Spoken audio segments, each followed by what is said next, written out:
You gave them everything I had, the boy said. Everything I've saved in my entire life. Well, what good would it be to you if you had to die? The alchemist answered. Your money saved us for 3 days. It's not often that money saves a person's life. But the boy was too frightened to listen to the words of wisdom. He had no idea how he was going to transform himself into the wind. He wasn't an alchemist. The alchemist asked one of the soldiers for some tea and poured some on the boy's wrist.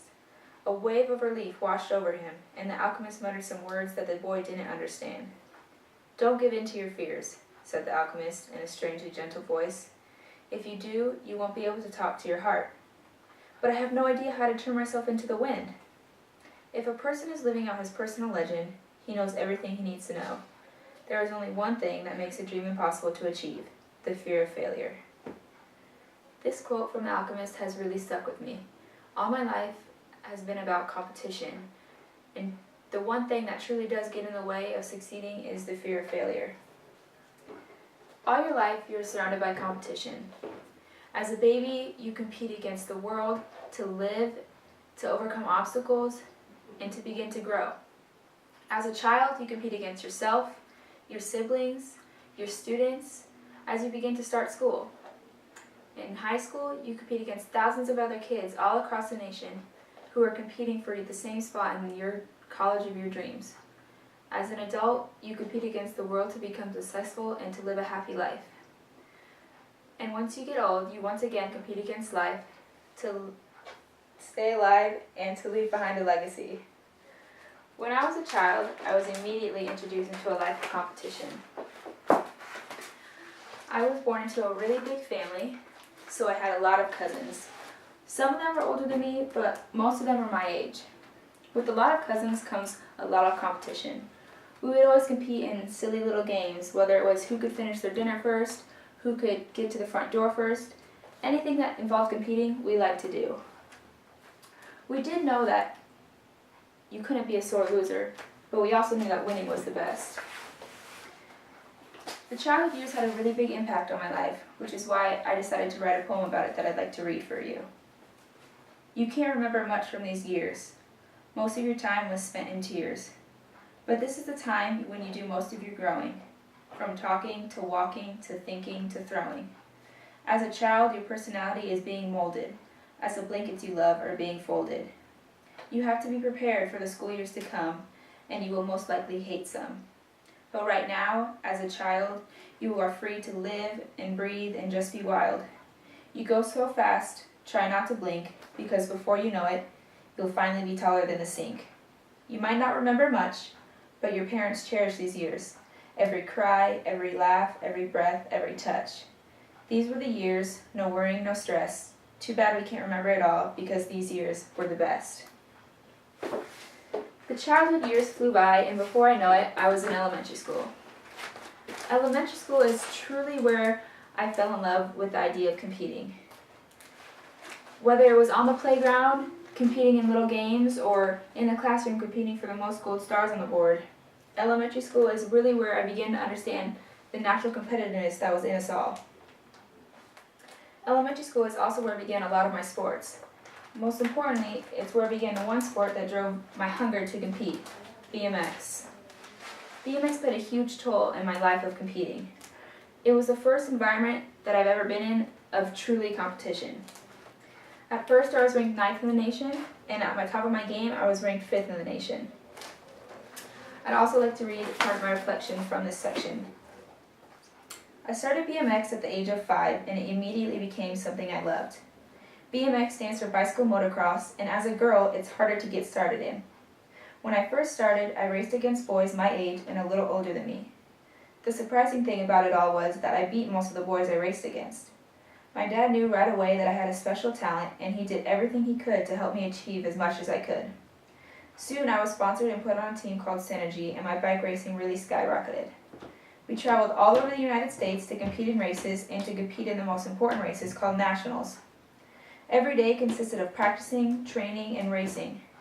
Throughout my years, I achieved so much, and I won so many trophies that they filled an entire room, some trophies being so tall that they touched the ceiling.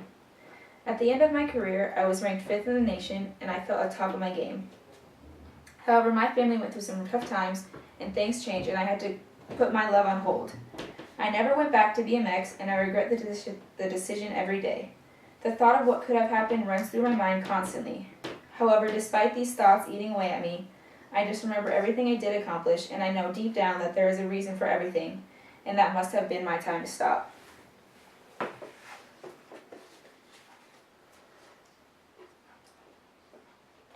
BMX really helped me understand the idea of competition. I learned everything from BMX. I learned hard work, dedication, the will to succeed, not only the feeling of failure, but also the joy that you got from winning. In middle school, I began to partake in a different competition as I joined cheerleading and dance. Instead of competing directly in front of your fellow racers, you competed in front of judges who would score you, and hopefully you scored higher than the rest of your competitors. In high school, I was faced with more academic challenges and competition. Although I did partake in sports, which was a different kind of level of competition, the academic part took a bigger toll. As a senior, you apply for college amongst kids all around the nation to try to get the same spot in your dream college. This taught me persistence in my competition. I put hours and hours of hard work and dedication into my application, and the reward that I earned was irreplaceable. Next year, I get to attend the college of my dreams, University of Redlands, where I get to play the sport that I love, of lacrosse. My 12 years of high school have taught me more about competition and have taught me more about myself than I could have ever imagined, which is why I wrote a poem dedicated to these 12 years of school. And I would like to read it for you. This takes up 12 of your years. It's filled with books and boys and smiles and tears. There are 3 stages before you are done, but then life begins, and that's a big one. So we have to cherish these 12 years of school, even though it's hard to follow every rule. Because once you are done, you can't get it back. Did you cherish every moment? Did you make it last? It's more than just all the knowledge. It's more than just getting to college. You find who you are, who you want to be, from high to middle to elementary. These are a long 12 years, and the end is coming near. But I'm proud of what I did and what I achieved. I would do it all again in a heartbeat. Some people don't realize the importance of competition in their lives. Competition is what drives us to be successful. Whether we know it or not, competition is everywhere. Competing not only athletically but also academically has played a huge toll in my life. It has made me who I am today. Although competition does sometimes bring about failure, it will, in the long run, bring about success. And I'm not just talking about success being the first place trophy. Success could be what you learn from your failure, or even more importantly, success could be how to accept winning in a humble way. Success in life derives from the presence of competition. One of my most inspirational lacrosse coaches that I've ever had, Sarah Spillett, showed our team a video about success. Whenever I'm down on athletics or even in school, I turn to this video, which is why I'd like to show it for you guys. He raised him up. He said, I got a question for you. He told the guy, he said, when you want to succeed as bad as you want to breathe, then you'll be successful. I don't know how many of y'all got asthma in here today, but if you ever had an asthma attack before, you short of breath, SOB, shortness of breath, you wheezing. The only thing you're trying to do is get some air. You don't care about no basketball game. You don't care what's on TV. You don't care about nobody calling you. You don't care about a party. The only thing you care about when you're trying to breathe is to get some fresh air. That's it. And when you get to the point where all you want to do is be successful as bad as you want to breathe, then you'll be successful. And I'm here to tell you, number one, that most of you say you want to be successful, but you don't want it bad. You just kind of want it. You don't want it badder than you want to party. You don't want it as much as you want to be cool. Most of you don't want success as much as you want to sleep. Some of you love sleep more than you love success. And I'm here to tell you today, if you're going to be successful, you got to be willing to give up sleep. You got to be willing to work off for 3 hours. That video has stuck with me ever since I saw it. Whether it's academically or athletically, Whenever I'm down or need motivation, that video is there to pick me up. It taught me a lot about my life as an athlete and my life as a student. Success doesn't come easy, but most of the time, students nowadays don't even really try as hard as they could. But with that video in hand, I've learned that success comes from hard work and that I need to want it really bad, which comes from my life of competition. In my life, I've had many people who have drove me to be the person I am, who have drove me to be successful, and have drove me to truly love the idea of competition. The first of those people is my grandmother.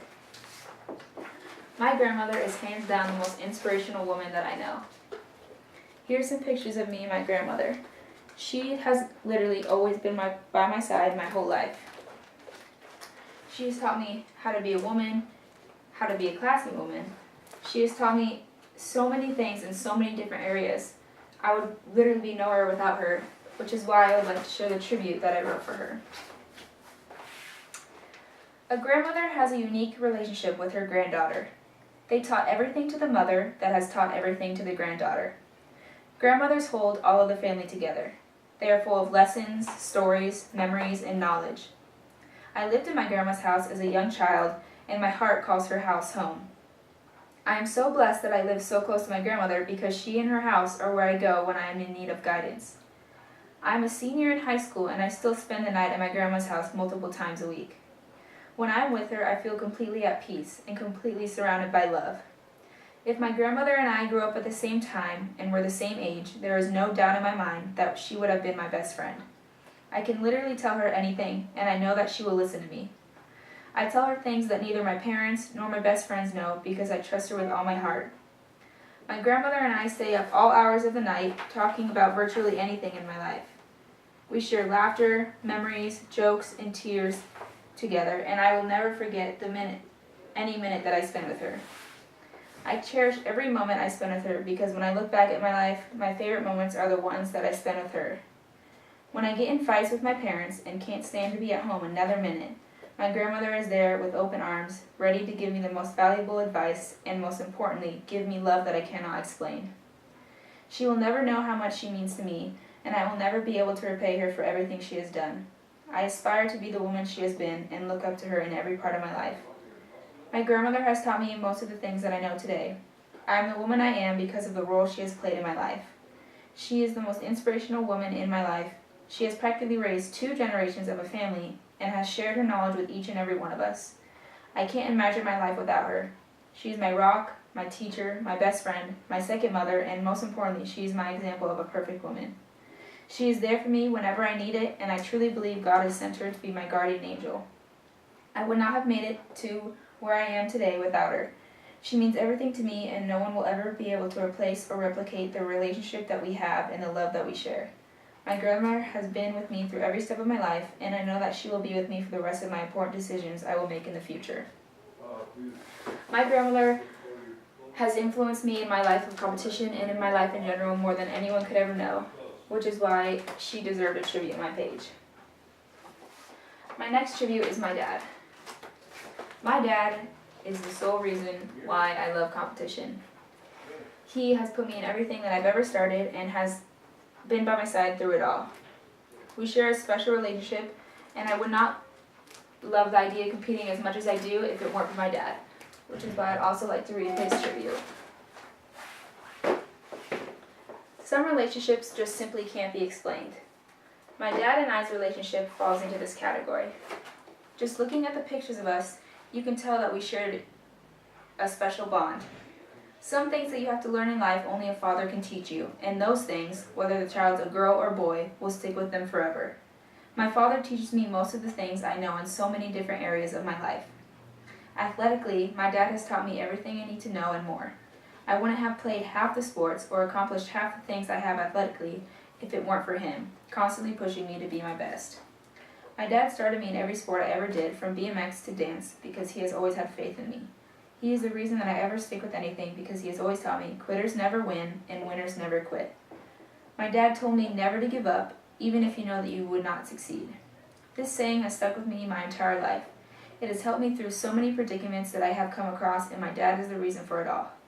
Win or lose, my dad is always by my side and always had my back. He knew how to talk me out of a tough defeat, how to talk me up before a tough challenge, and how to congratulate me after a win in a way that kept me humble. He has been the spark to the fire that has pushed me to achieve all that I have achieved. Morally, my dad has set me to act in a way that will get me far in life. My father was a soldier in the United States Marine Corps, where he learned structure and discipline. He uses the same structure and discipline in the way he raised my brother and I. He's the reason I know between right and wrong, that even though the right way may be harder, the right way is always the way to go. My dad represents more than just a father. He plays the role of my backbone, my guide through my life, my conscience, and also I know that no matter what, my father will always stand beside me. My dad and I are exactly alike, which leads to many arguments between us. Both of us have stubborn minds and will never give in. Despite most of the time leading to me being in trouble, it is a special bond that we only two of us share. No matter what, my father is the strongest man in my life. He always does what's right and is most of the reason why I am who I am today. The relationship we share cannot be understood, and that is why it is so special and unique. We fight all the time, but when it comes down to it, we love each other more than anything. I will forever owe so much to my dad and will never be able to repay him for the well-rounded young lady I have become. My father has been the sole spark into my life of competition. I would not be in love with competition and winning and striving to success as much as I am if it weren't for my father. Overall, competition has played a huge role in my life. It has taught me everything that I know and has made me who I am today. Certain people have shaped me to be the lady I am today, to love success, to strive for success, and to never stop until I get it right. I hope you have enjoyed the peek inside my life. Thank you for listening.